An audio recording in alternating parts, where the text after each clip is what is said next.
So hi everyone, welcome to Water Wednesday. Please forgive us for the first few seconds of technical difficulties. Jamie and I were just like, what's going on? So without overdue, let's just get our Water Wednesday started. And for this Water Wednesday, it's very special because you probably have heard of the term xeriscaping, but we haven't talked about that. You heard of Florida friendly, you heard of native plants, but recently, like Jamie and I went to some festivals. So we do these community outreaches. We will ask the question quite a bit. It's just like, oh, how about xeriscaping? Can we do xeriscaping? Then Jamie got this idea. It's just like, all right, why don't we do a talk about xeriscaping? Just briefly, let's just discuss what xeriscaping is and is it right for Florida? So that's how it came for today's Water Wednesday. And today our speaker is Jamielyn Daugherty. She is the Florida Friendly Landscaping Agent and Urban Forestry. Actually, she has dual programs. One's Florida Friendly Landscaping, the other is Urban Forestry, and she's based in Sumter County. So Jamie, it's all yours now. Thank you so much. Yes, when we were at that festival, we had several people come up and talk about xeriscaping. And while probably about 20 years ago, even maybe a little longer, it was the popular term to use for having a more water efficient landscape, it has since come to not necessarily be the optimum for Florida. So today I'm going to talk about what exactly is xeriscaping, and then by comparison, what is Florida friendly landscaping? And then we're going to talk about something that I feel like is often left out when we're talking about right plant, right place. So we always talk about being a detective in the area, making sure you're selecting the best plant for your location, and you should. But one thing to consider as well is what Florida ecosystem do you live in? And that can actually impact your initial palette. So we're going to talk about what ecosystems we have in Florida, and then also a handful of plants within each ecosystem that maybe you haven't considered for your landscape. So to start off with, what is xeriscaping? So it's pretty straightforward. It's basically using slow-growing, drought-tolerant plants to conserve water. But for the most part, you're talking about plants that occur in a different region than us. So a lot of times it has to deal with a lot of cacti. People tend to think of it with cacti and rock, or having a lot of rock in the landscape. Florida Friendly actually does not recommend rock as a mulch substitute. It doesn't provide the benefits that the plants actually require for us within our state. While this can work great out west, it doesn't really work great in Florida. So now we do have xeriscaping principles within the Florida Friendly Landscape Principles, because we do need to do things that conserve water. So some of those principles include planting things in the same zone. So planting things that have similar water requirements together. You also have planting drought-tolerant plants that are adapted to your soil. So that's where we get the Florida natives and the Florida friendly plants. We want to make sure we're using drought-tolerant turf. And some of those include centipede grass, bahia grass, Bermuda grass, and zoysia grass. And then the other one is mulch. So we want to make sure we're utilizing that mulch so that we're helping to regulate the soil temperature, hold water in place, and also as the mulch breaks down, it provides food for that plant. Now, while we're on mulch, just real quickly back to stone, depending on the stone that you choose in a landscape, it can increase the heat of the soil, reflect on the plants that increased heat, and as you get rain and just weathering of the stone, it can actually change the pH of your soil, which could be detrimental to your plants. So if you're not already familiar with the Florida Friendly Landscape Principles, here are the 9 Florida Friendly Landscape Principles. You have right plant, right place. So selecting that correct plant for the soil type, the lighting, the water holding capacity of that soil. Watering efficiently. Now I always like to remind people, your irrigation is a supplement to rainfall. So pay attention to the weather, especially as we get into the rainy season. You want to fertilize appropriately, again, without mulch. Attract wildlife. So planting things that are host plants, that are specific food plants for our wildlife is beneficial. And because we're attracting wildlife, we also want to make sure we manage our yard pests responsibly so we don't harm the wildlife we're trying to attract. Recycling our yard waste, reducing stormwater runoff, and protecting the waterfront. Now, the last three might be a little bit more difficult for everyone to do. Recycling yard waste takes a little bit of work and space. So if you're able to, that is wonderful. Everyone's capable of reducing runoff, even though people tend to not think about it as much when they don't live close to a lake. You can redirect water, and then protecting the waterfront. All of these help protect the waterfront, but there are some direct things to do if you actually live on the water. So the whole goal is resource conservation, really focusing on water within our state. So with our sustainable landscape alternatives used within Florida-friendly landscape principles, we want to make sure that our plants are low impact, everything is research-based, and Florida-friendly. So basically, xeriscaping and Florida-friendly are the same goals, but different environments. So I want us to throw out the term xeriscaping in Florida and stick with Florida-friendly, because there are aspects of xeriscaping that don't work in Florida, and there's aspects of Florida-friendly that don't work out west in a xeriscaping environment. So I did mention earlier that with right plant, right place, we have to really be a detective to figure out what plants are going to fit best in our specific planting location. So rather than go to a store and say, that plant is on sale, I wish to purchase it, and take it home and realize it doesn't work in your landscape, you look at your landscape and say, I have room for a plant here. How big can that plant be? What requirements will that plant need to have to be successful here so that I can have a nice plant with minimal work? So you want to really put some effort into that. And one of the things that we tend to always forget to do is think about, what ecosystem do you live in, right? Florida is a complicated state. We actually do have different ecosystems, and it's important to know what it is. Now, keep in mind, development can change drainage, soil composition, but it's still worth considering to get you a starting point to be familiar with what that land looked like before you moved there, and maybe what you want to bring back in. So on this slide, what I've done is I've overlaid, it's a little hard to see, but I've overlaid the county map on top of that graphic from the previous slide.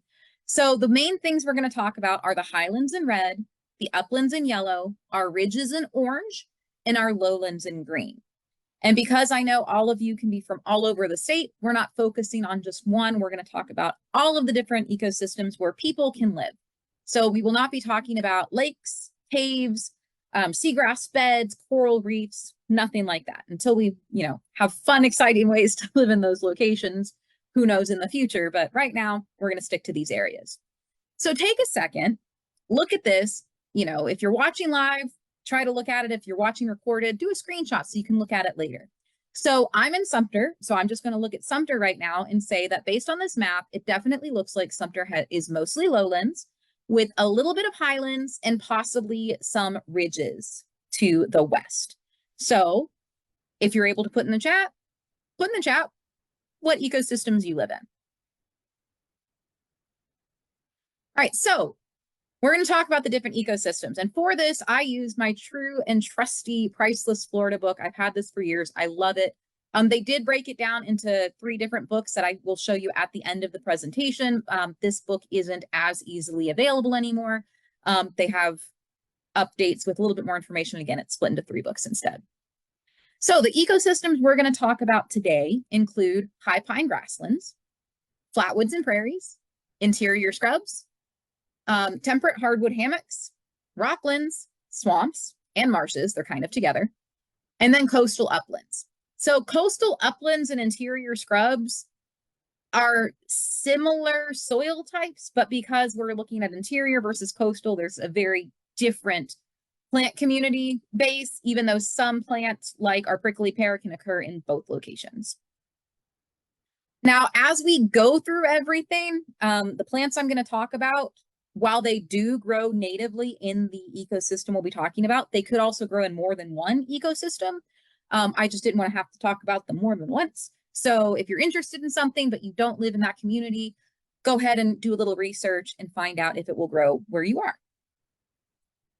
So first up, we're going to look at the high pine grasslands and pine flatwoods. So all of the green on this map is that ecosystem. So we can see, again, if I'm using Sumter as an example, there's a little bit in Sumter. While I work in Sumter, I actually live in Lake, lots of high pine grasslands and pine flatwoods. Okay, now if you're in further South Florida, this ecosystem isn't really for you. If you're in the Panhandle, ecosystem is what you're surrounded by all the time. So some plants that you will find native. So all the plants I've put in here are native plants, and some of them are kind of rare. One not so rare one is the longleaf pine. That's Pinus palustris. If you're thinking about your landscape, just know that they do get up to 125 feet tall. And that spread when you have the crown is between 30 and 40 feet. Now, lower, obviously, you just have the trunk, and the trunk depends on how old the tree is, on how wide it's going to get. This is an oval habit tree, and if you're planting it, they like full sun. Now, if you're saying, it's a little tall for me, I prefer fancy grasses, you could try Bay Rich's wiregrass. It's much smaller at 1 to 4 feet tall, with a spread of each clump between 1 and 3 feet. It is a grass. It is a long-lived perennial, so you'll have it for a while. And this is another one that you can plant in full sun. Now, if you're like, I want something in between, you could go with the Florida scrub oak. So the Florida scrub oak gets up to 16 feet tall. It's considered a large shrub or a small tree. It does like full sun. And these do naturally occur in grasslands that haven't burned in several years. So if you're out in the wild and you see them, it just means that that fire ecosystem hasn't gotten the fire. Most high pine grasslands and pine flatwoods have a natural need for fire for that ecosystem to stay there. Otherwise, eventually a hammock will form, and scrub oaks are kind of part of that transition. So another fun shrub actually out in this area is our shiny blueberry, and you can eat the blueberries. If you want to grow these, you do need to make sure you have several male and several plants that are unrelated together to get your fruit. So you're looking at 1 to 2.5 feet tall with the same spread. It is a shrub, and the flowers are in spring, and you're looking at full sun, and again, that edible fruit. Next up is saw palmetto. You're looking at 5 to 10 feet tall, 4 to 10 feet wide. They do have edible berries that are actually considered a delicacy by some. They can grow in partial sun to full sun. And the cool thing about these, if you get a property that already has them existing, I encourage you to leave them because they can live literally for hundreds of years. Some may actually even be older than the redwoods. And that's because the main stem is underground. So even as fire goes through and the leaves change out, the main structure of that plant is significantly old. So that's a really cool thing to be able to keep around. Next up is a nice wildflower that you can plant. It's our black-eyed Susans. With the flower stems, you can get them up to 2 to 3 feet tall. And then the spread of the whole plant is about 2 to 3 feet as well. Flowers in the summer, so you should start to see them now, right? And it's got a rounded habit and is considered a perennial, and this likes full sun. If you want something a little more kind of niche and something that you wouldn't necessarily find in most landscapes, you could go with the running oak. And as the name suggests, it does spread. It stays under 6 feet tall, has that spreading habit, and prefers full sun. We also have an eastern milk pea. This is a vine. It gets 1 to 4 feet tall. It flowers in the summer and fall. Now, you'll notice with the wildflowers, I've tried really hard to tell you when it flowers because you want to make sure you have something flowering in your landscape, ideally all year long, so that you have food for whatever wildlife you're attempting to attract. All right, our sweet goldenrod is around 3 feet tall. It flowers in summer and fall, and it's kind of a rounded habit perennial that does prefer full sun. Next up is a plant I'm sure you're familiar with. It's really commonly used in urban settings, and it works great in landscapes, and that is going to be our muley grass. And the whole clump gets to be between 3 and 5 feet tall, 2 to 3 feet wide, fall flowering, and full sun. Strawberry is a really cool one that people forget about. It's 6 to 8 feet tall with an 8 to 10 foot spread. It is a shrub that flowers in the spring and is a really great one for pollinator gardens, something that's really underutilized. One of my favorite wildflowers that I personally have a bunch of out in my garden beds out front is our tickseed coreopsis, is what I refer to it as. So it's Leavenworth's tickseed, or Coreopsis leavenworthi. So this gets between 1 and 3 feet tall with the flower heads. about the same in the spread, and they can also spread through your yard, which is, I like it, but not everybody does. So you may have to pay attention to that. You're going to get flowers spring through fall, and they do prefer full sun. And the nice thing is, while they're drought tolerant, they also can handle wet conditions. And another great one for your pollinator gardens. So this is a cool one. It's hard to find. So if you were able to find it to purchase, I would suggest it. Please note that as I'm talking about native plants, especially rare ones, do not go harvest them from the wild, please. It really hurts our ecosystems. And odds are pretty good if you were to harvest any orchids from the wild, they would die when you took them to your home because they are very specific in what they like and they don't do transition well. That being said, our tuberous grass pink is a wonderful native orchid that flowers from May to June. So it's something to look out for if you can find it. This is one that you could actually attach to the side of your tree and it could do well. Again, you want to find it for purchase, not in the wild.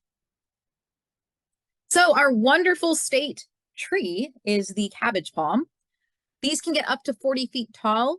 They require full sun. They can do partial shade when they're younger, but full sun is best to keep them nice and upright. They tolerate both wet and salty conditions as well as drier conditions. And it's an important food source for pollinators and wildlife. So a few of the slides, I have that on there, and that basically means the flowers are important, nectar sources and pollen sources, and the fruit afterwards are also important for a number of different organisms, from birds all the way up to really, I mean, we're talking Florida ecosystems, bears like to eat the fruit when it falls on the ground too. That being said, it doesn't mean that if you plant one of these in your yard, you're going to have bears coming in and eating them specifically. And it's the Florida state tree because I put trees in quotes because palms are not trees. So I always think that's funny. They are actually more closely related to grasses than to any tree that actually produces.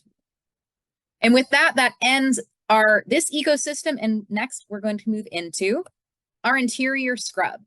So for thousands of years ago, sea level was much higher. And most of what we know of as Florida now was underwater, except for the highest points. And those are our interior scrubs. So these were the tropical islands like thousands of years ago. And you can see where those interior scrubs are. Now, I will also say the ridges were part of this system, but the ridges and the interior scrubs are a little bit different as far as exactly where they are. So one of my favorite ones, so there are different scrub types. We're not going into all of the different scrub types in this presentation, but there is the rosemary scrub, which is a scrub type. And in that, the Florida native rosemary is dominant. And just a random cool fact about these plants, they actually produce a chemical in their roots that prevent anything from growing around them. So if you see them out in the wild, you know it's Florida rosemary because there's a ring around them with nothing growing.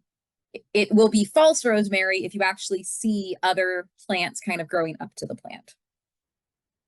So our true Florida rosemary gets to be 6 feet tall. It prefers full sun and it really requires that well-drained soil. It's not going to do well in an area that's getting overwatered or that accumulates water in a rainy season, in a rainstorm.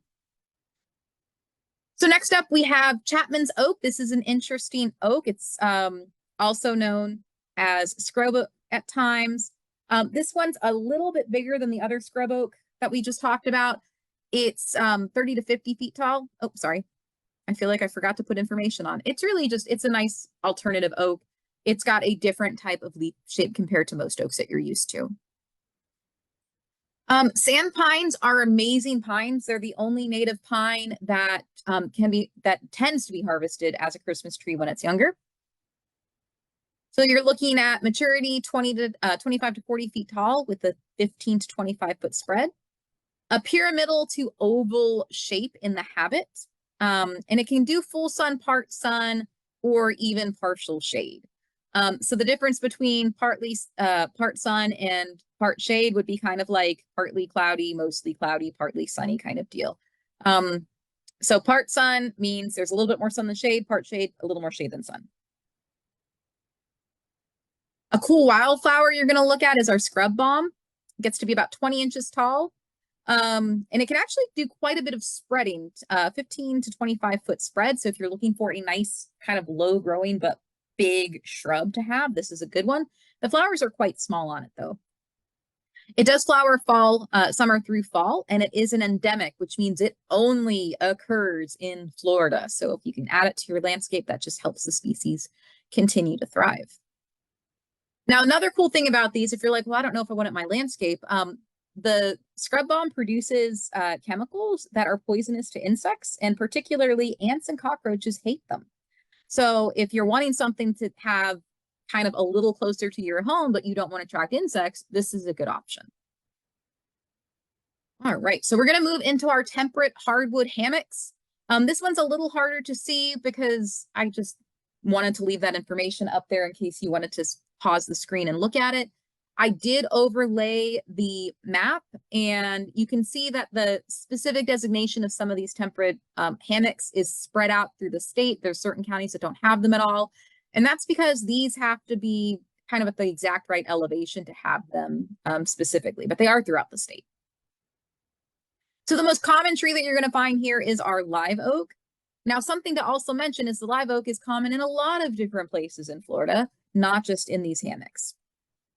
So live oaks only get to be 60 to 80 feet tall, which, you know, compared to a longleaf pine isn't very tall, but they have a very wide spread. So 60 to 120 feet. So if you're looking at this, please be aware of how wide they get and make sure it has space. It does have that spreading habit. And as they grow, they prefer full sun, but they can do part shade as well. Next up is our American beech. You're only going to find these really in the northern part of Florida. If you're in the more southern part, these won't do well in your landscape. So in landscapes, they get to be about 50 feet tall, but in the woods, they could get to be up to 120 feet tall. Okay, and they also have approximately a 50-foot spread. They have an oval to pyramid habit, and they can grow in both full sun and part shade, which is great for them because they tend to grow in a forest alongside southern magnolias, and the southern magnolias produce quite a lot of shade. So southern magnolias are 60 to 80 feet tall with a 30 to 40-foot spread. They flower summer through fall, so you should be seeing these now. They have a pyramid to oval habit, and the cool fact about these guys is their pollinator that the flowers specifically attract and are adapted to is actually various types of beetles. And this is historically been used for timber as well. And because it does have a showy flower, this one does tend to get used quite frequently in landscapes, and it's fairly hardy and it gets used quite a lot in urban settings, much like the live oak. Another one in this ecosystem you're going to find is our American holly. We do have a number of different hollies that that may interest you that will grow well in a lot of these ecosystems. This is the only holly I talk about today. But if you're looking for a holly that doesn't have so many spikes on the leaves, there are hollies that are more of a smoothed leaf margin. So our American holly is 35 to 50 feet tall with a 15 to 25-foot spread. It has more of a pyramidal shape, and it likes really full sun to full shade. Here's another one of our rare plants. This is referred to as Florida nutmeg or our Toria taxifolia. You're looking at 10 to 20 feet tall with a 15 to 25-foot spread. It has a pyramidal habit, full sun to part shade, and this one is critically endangered. So if you're able to find any of these in a nursery and can add them to your landscape, again, it's a great way to help keep these species alive. Another species, just to make this note now, the kunti is a plant that is hugely used in urban settings and landscapes, but it's not as common out in the wild. So that's another wonderful example of us kind of still having those organisms out and available and as part of the ecosystem when, you know, it's not doing quite as well out in the wild. So this is one that we could really spread around. At the moment in the wild, I think it's only in like Liberty and Gadsden counties in the wild, and I'm not sure how well it's doing up there right now. Okay, another cool one in this area, and this is another one, don't harvest it out in the wild, it's not going to do well, is our resurrection fern. So resurrection fern is an epiphyte, which means it grows on the side of things like rocks or trees, and it doesn't do any harm to them. It collects everything it needs from the air, and it collects the moisture it needs, it collects the nutrients it needs, and it'll look really wonderful and bright and green. But if it doesn't rain very much, it shrivels up like that little square in the bottom left, and it looks dead. And you might think, oh, darn it, my fern died. But if it rains or if you water it, it doesn't take very long. You're talking several hours and it will look nice and lush and green again. Now, if you have some that it's been raining for days and it still looks dead, it probably is at that point, but always make sure you add water before you decide to take it out. So this prefers part to full shade. In the sun, it can burn. Now, sometimes you find some in full sun that's doing well, but the majority don't like full sun. So another great one is Spanish moss, and I have an up-close version of this so you can see what the start of the flower looks like. So this is an air plant, which is another epiphyte. They cause no harm to trees. If a tree is dying, they can grow in larger numbers, but they didn't cause the tree to die. And if the tree limb is rotting and there is a large amount of moss on it, that could be too much weight for that limb because it's already rotted. So they can indicate that there's an issue with the tree, but they did not cause that there's an issue with the tree. Okay, this is actually was brought in from South America. And yeah, that's why it was called Spanish moss, because it reminded the locals of the Spanish beards and they had brought it in. So that's it. And you can, I love this picture because you can see little trichomes on it. And those little trichomes are little hairs. That's how that plant is absorbing things from the air. It's grabbing onto nutrients and water and pulling it in. All right, next up are our Florida Rockland hammocks. This is the most endangered ecosystem in the state. It's pretty much just down along the coast. So if you see in this picture, the really, really dark green in like Miami and Miami-Dade, Broward County, that is where the Rocklands are. And that's the only place they are. They are the highest land in that area too. So that also tends to be where the people want to live. Now in this location, we have some cool plants. My personal favorite is Gumbo limbo, also known as tourist tree. It's 25 to 50 feet tall with a 25 to 50 foot spread. It's a bit irregular in its growth form, so it can add a little bit of character to your landscape. And the reason it's known as tourist tree is because it has this red exfoliating bark that apparently at some point somebody said, hey, that looks like a tourist with a sunburn. And that's where it got its common name from. And it is native to South Florida. So some people have gotten confused and thought that it was brought in or it came from the Caribbean, but it's actually native to South Florida and the Caribbean. All right, here's Coontie. I mentioned this one earlier. It is a type of cycad. It is not a palm. It's not a fern. It's a cycad. So it's more closely related to pine trees than it is related to grasses. They are about 2 to 4 feet tall with a 3 to 5 foot spread. Not tall, sorry about that. It has a rounded habit. Like I said, it's a cycad, and they have both male and female plants, and they get different types of cones on them. Now, important to note when you're putting this in your landscape, if you have a puppy that will just, or any dog that will just eat random things, the seed for any cycad is toxic to dogs. So just be aware of that and make sure that your dog isn't eating them, or plant these in a location that your dog isn't going to be hanging out a lot in. All right, next up, we have our royal palm. This one can get a little too big for home landscapes and works a little bit better in commercial locations. But if you have a big enough property, you can make these work. So they're 50 to 70 feet tall with a 20 to 25 foot spread.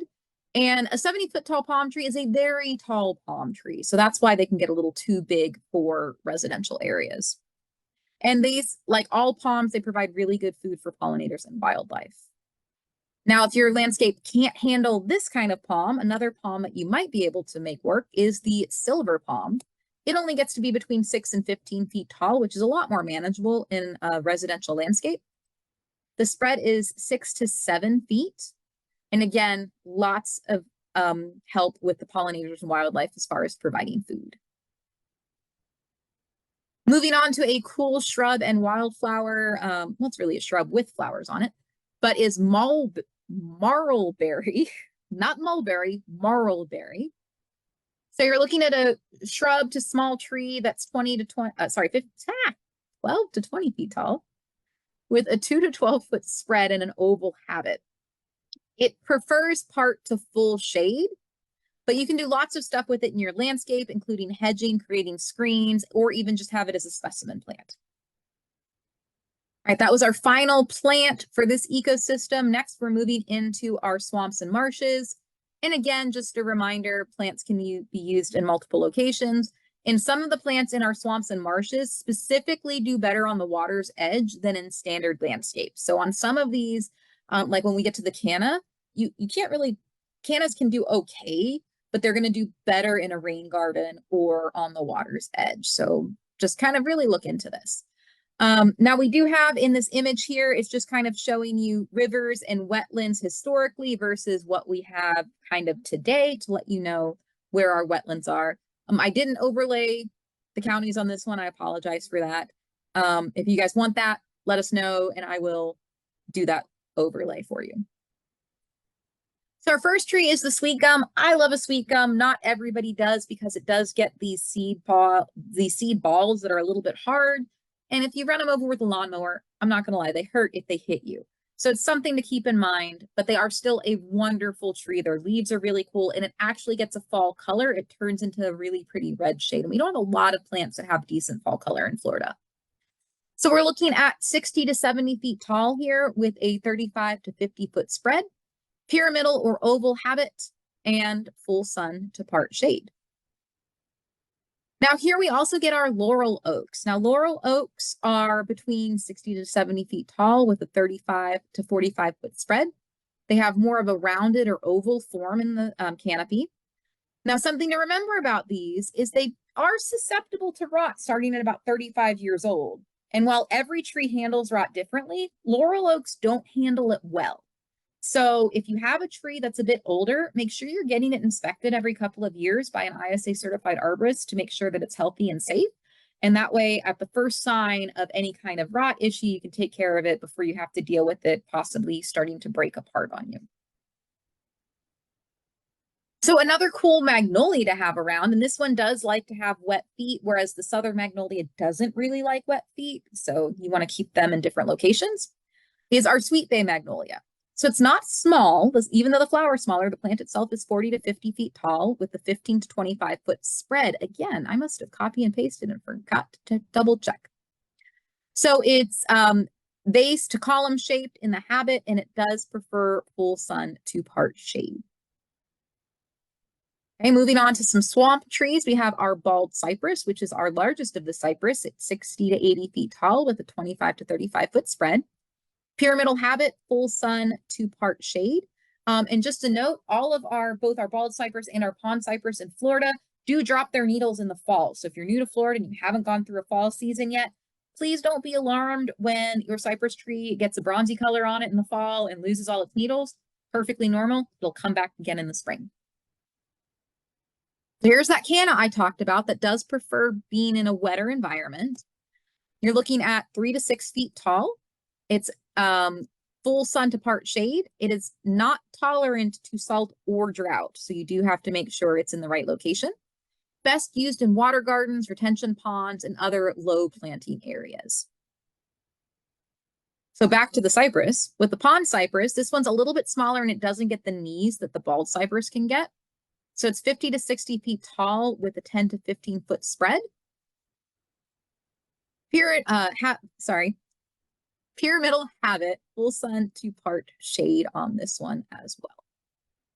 So the next one is actually referred to as an emergent aquatic plant. This is our pickerel weed. It's a native 2 to 3 feet tall and full sun. So an emergent plant basically means the roots are in the ground and the plant parts are above the water.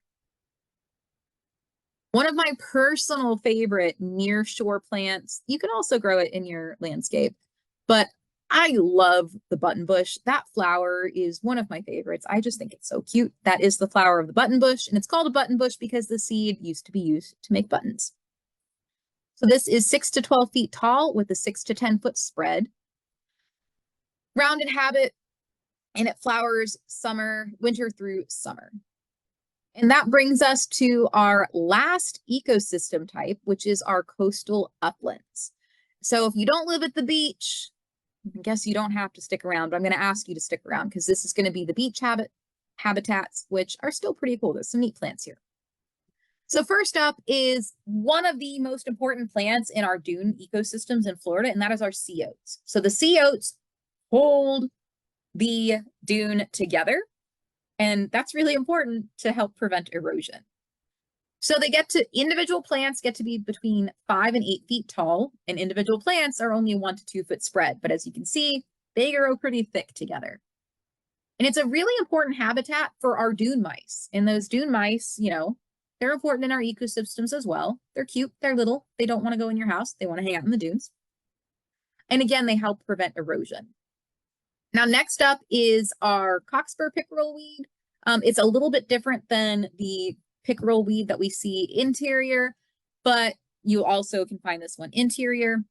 You're looking at 3 to 20 feet tall. They do get very, very large with a 3 to 15 foot spread, and they grow really easily from stems. So if this is in your yard and you mow it, all of that you just mowed is going to turn into new plants.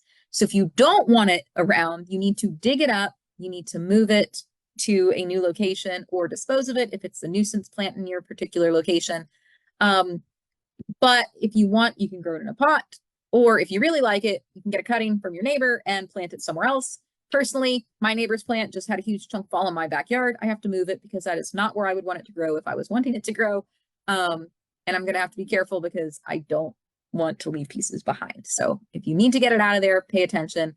Otherwise, they are really cool plants. You just don't want to have children or pets running around because it is a cactus and it will hurt if they fall on it. This is one of my favorite flowers at the beach. It's the dune railroad vines. It is low growing and spreading. It is a vine. And the cool thing is they lie on the ground and they're always almost at direct right angles to the shoreline, which I find fascinating. Another gorgeous flower is our sand dune burrowing 4 o'clocks. And the reason they're called 4 o'clocks is because the flowers open somewhere around 4 o'clock. They are 2 to 6 inches tall, again, low growing. They're an annual and they do spread. All right. Next, we have our lupins or lupines, depending on where you're from and your pronunciation. They're maxing out at 3 feet tall with the flower stem. They're flowering in the spring. And again, it's just a really cool dune plant. So some of these, if you purchase property out by the water and you have these already, I encourage you to leave them. You don't have to do any more landscaping. You have a natural ecosystem back there. It's going to be wonderful. If you moved in somewhere and things were removed, I encourage you to think about putting these back in. Now, here's one that you can actually grow in more locations easily than the coast, and you can even grow this one in a pot, and that is our Atlantic coastal Florida lantana or Lantana depressa variety floridana. This is 3 to 5 feet tall. It's drought and salt tolerant and likes full sun. And this is great for pollinators. It's a wonderful nectar plant. It's a native. I would always recommend trying to get the Florida native lantanas over the non-native lantanas, because a lot of times those non-native lantanas, they've been sterilized and they don't have the same food source for the wildlife. So if you're trying to attract pollinators, they're not great for pollinator gardens. You really want to go with the natives that have that nectar source for them. Sea grapes, a very cool coastal tree, 30 to 50 feet tall with a 20 to 30 foot spread. They have more of a vase shape when they're fully grown.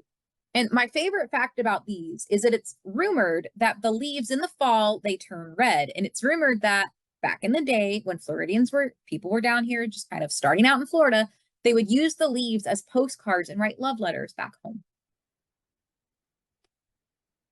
All right, next up is saltbush. I love the flowers on saltbush. They're super cool. They make me think of like Dr. Seuss truffula trees or something. You're looking at 5 to 15 feet tall, full sun to part shade for planting, and they like dry to moist soils, making it something that you can grow in multiple locations. And I believe this is our final plant today, is our Simpson stopper. You're looking at a large shrub to small tree that gets 10 to 20 feet tall and a 15-foot spread. It does flower all year, which is great for our pollinators. And the fruit is really important to birds as well. It can grow in full sun to deep shade, and it will impact how tall it grows depending on the light that it gets. And this can be hedged. It can be cut back. You can trim it up to look more like a tree. You can keep it smaller to be a really dense bush if you prefer. And that really brings us to the end. So as I promised, we have our Priceless Florida book in the top left followed by the 3 new versions of the book that have come out. Some of my references, I also have my contact number. And if you're watching this and can do a QR code, that QR code takes you to a quick survey just asking if you've learned anything about Florida-friendly landscape principles. And I know that Jamielyn will be putting that link in the chat if you would like to participate in that survey as well. Super. Thank you so much, Jamie, for all the, it's just so Thank you. informative and with all the pictures. I really love it. I have a question here on our Sure. social media. I think it's related to the comment you mentioned, the palm trees are not trees. So Yeah. the question is like, why would you say so? Why would I say it's a palm tree, or just in general?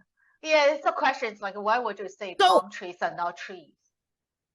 Well, because palm trees are not trees. So trees, by definition, produce, one of the definitions of to be a tree, it produces wood and has branches. So and that gets into like the cellular level of like how wood is produced. Palms don't have the same vascular structure as trees. So trees have a ringed vascular structure where you have phloem growing on the outside, a cambium tissue that's growing phloem on the outside, and then that cambium grows xylem on the inside. And that leads to growth rings in trees that actually grow wood. And those are true trees. Palms have a vascular system that's completely different. They have bundles that are scattered all throughout the plant, which is much like grasses and other monocots have. That doesn't get the same structure as wood. So they are not true trees. They are what is referred to as an arborescent plant, which means tree-like. Other plants that are also tree-like, which means they can get very tall. Bananas are considered arborescent. Tree ferns are considered arborescent. You can even go with, give me a second, large bird of paradise are also something that would be considered arborescent. So plants that get very tall, but are not the same as a tree, if that makes sense. Think of it kind of like a shark and a dolphin look really, really similar, but they are not the same organisms. Yeah, I like your analogy here. Yeah, thank you for explaining that. You're welcome. I have an entire presentation of called palms are not trees and why that's important. So we probably can do that at One Water Wednesday. I really like it. And another question, I guess you do need to have a talk about palm trees because it's also related to palm trees. So okay. Is that true? Palm trees, like you need to water more, even it's established? Once established, most palm trees that we grow natively in Florida are drought tolerant. Now, if you're pulling in a palm tree that is non-native, you very well may need to water it a little bit more frequently, but it really depends. So we're getting into our rainy season right now, and pay attention to the rain. We might get more than enough rain to keep from irrigating for potentially weeks at a time, depending on how much rain we get. But it really is specific to the palm. But most palms don't need a huge amount of water once they're established. All right, this is no question. That's okay. My follow-up question. You said it doesn't need a lot of water if it's established. So how much water does it need for the establishment, or how long you need to water it? So exactly how much it needs depends on how large the plant is when it's put in. But it takes several months to fully establish a palm. Basically, it's about the same time that the stakes are coming off of a palm, is about the same amount of time that you don't have to be watering quite as intensely. And by intensely, you're watering nearly daily when you're doing the initial installation. And by watering, remember, rain counts as a watering event. So if it's rained, please don't add more water. You don't want a chance having fungal issues by having too much water. I'm glancing this question. I try to summarize it because you mentioned it's just a xeriscaping. It's not part of the ecosystem in Florida. But for these homeowners already established the xeriscape, what can they do? How would you suggest them transit? Okay, so that is a great question, because I've seen people that have done kind of that xeriscaping that is more of a Southwest style. What my recommendation would be is to look at the landscape that you have and to kind of slowly see what you can transition over. So it depends, like you might already have Florida friendly plants planted, and maybe the only thing you need to change is you have rocks everywhere. So just slowly over time, you don't even have to necessarily, unless you have limestone rocks, like if you have river rock, they usually don't change the pH of the soil. But like limestone, volcanic rocks, things like that, they can. So those you would want to remove. But some of them, you can just start putting mulch on top, and then that mulch will break down, and eventually it'll just be kind of like gravelly soil around it. Because I know when I purchased my home, there was a lot of rock in every garden bed, and I have been trying to remove it all, and I have just kind of started just putting leaves on top of it instead, because trying to figure out what to do with it when you remove it is overwhelming. So you kind of have to be kind to yourself on figuring things out. And maybe you have a friend that needs some rock, and you can say, hey, if you come and take this out, you can have it for free. And then you get some free labor, they get rocks for free, and then you can work on subbing mulch in instead. I do like your comments. It's also be kind to yourself, and Yeah. it's a process. It is a process. Yeah. It's a process. You have to do really the best that you can do. So in anything, we can know the best way to do something, and that doesn't mean that we're going to be able to follow through in the absolute best way. So it's just one thing at a time. Can we do one thing? Mm-hmm. And then once you get that done, it's like, okay, well, that's good. I like it. Maybe now can I do another thing? And you just kind of take it one step at a time. Don't try to overwhelm yourself. It could be really a lot of work, a lot of money, and then you give up, and you don't want to do that. Do things that are realistic for you. That's a really good reminder. I like it. Thank you, Jamie. You're welcome. And for people who are still watching on Facebook, if you have any questions, feel free to put in the comments. So I will relay the question to Jamie, because I know she cannot see our Facebook page yet. I can't see anything. I might go ahead and stop sharing my screen too. I think it's been up long enough. And I already posted the link, because you can scan the QR code to take the survey. And I also dropped the link in our chat box.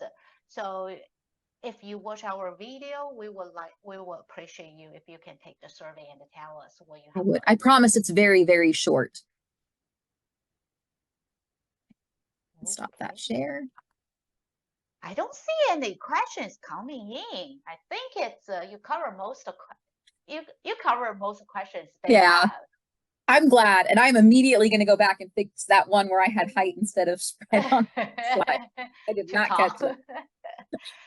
Yeah, thank you so much, Jamie, for this informative Water Wednesday talk, and also show us all these pretty plants, and they are like suitable for Florida. So if you like our video, please just give us just like our video, share. If you're watching on Facebook, just like our video and share with your friends. And if you have any suggestions, like what topics you would like to hear, also drop in the comment section. So I will try my best to coordinate these talks that fit the community. So with that, I appreciate everyone's time watching this Water Wednesday, and appreciate Jamie for your time giving us this informative talk. And we'll see you at our next Water Wednesday. Bye now. Thanks. Bye, everybody.